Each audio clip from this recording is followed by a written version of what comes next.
आज मला तुम्हाला खूप इम्पॉर्टंट अशी एक गोष्ट सांगायची आहे आणि असं काही माझ्याबरोबर घडलं, जे मी आजपर्यंत रील्समध्ये दुसऱ्यांसोबत झालेलं पाहत होती, पण आज माझ्याबरोबर झालंय.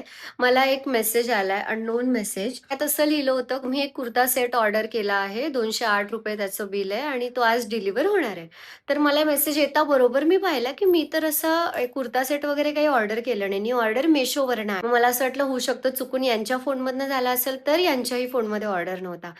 तिथे लिहिलंय की ऑर्डर Meeshoवरून झालाय, तरी मी Flipkart चेक केलं, मी Myntra चेक केलं, मी सगळं चेक केलं, जे ऑनलाईन साइट्स माझ्या फोनमध्ये आहेत. कुठूनच ऑर्डर केलेला नव्हता. मला अर्ध्या 1 तासात एक कॉल आला.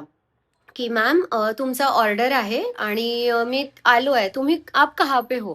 तर मी म्हटलं मी त्याला सांगितलंच नाही, मी कुठे आहे, काय आहे. मी त्याला डायरेक्ट बोलली की मी ऑर्डर केलेलाच नाही आहे. तर मग तो मला म्हणतो की "नहीं मैम आपके साइड से ऑर्डर हुआ है, आप चेक करो." म्हटलं मी चेक केलं, मी ऑर्डर केलेलाच नाही. तो एकदम कॅज्युअली असा म्हणतो, "ठीक है, कोई प्रॉब्लम नहीं है, आप मुझे ओटीपी बता दो, मैं इधर से कॅन्सल कर देता हूँ."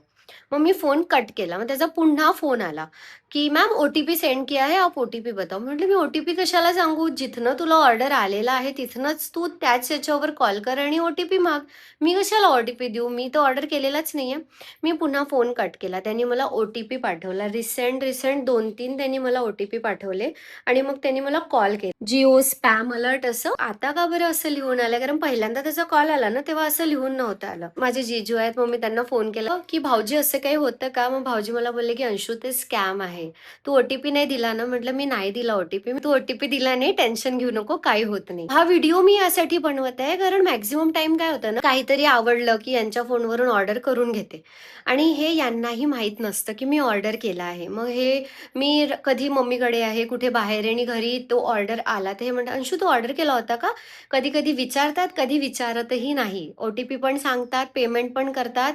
तर जर तुम्ही कपल आहात किंवा घरी पण आहात, तर तुम्ही काहीही ऑर्डर केलं आहे, एखाद्या व्यक्तीला तरी ते माहीत असू द्या, की मी काहीतरी ऑर्डर केलं आहे.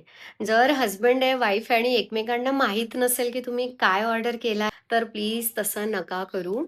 कारण त्या छोट्याशा गोष्टीमुळे किती मोठा स्कॅम आपल्यासोबत होऊ शकतो. थँकफुली आज मी वाचली.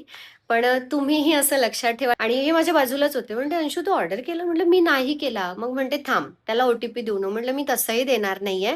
पण कुणीतरी आपल्या आजूबाजूला असलं की आपलं डोकं चालतं. अदरवाईज आपण एकटं असलो तर आपलं डोकंही चालत नाही. म्हणून असं होऊ शकतं. अशा स्कॅम्सपासनं वाचा. आधी रिचेक करा खरंच आपण काही ऑर्डर केलंय की नाही. कधी-कधी होतं की आपण एकावर एक काही-काही असं ऑर्डर करत असतो आणि आपण स्वतःही विसरून जातो की आपण काहीतरी ऑर्डर केलंय.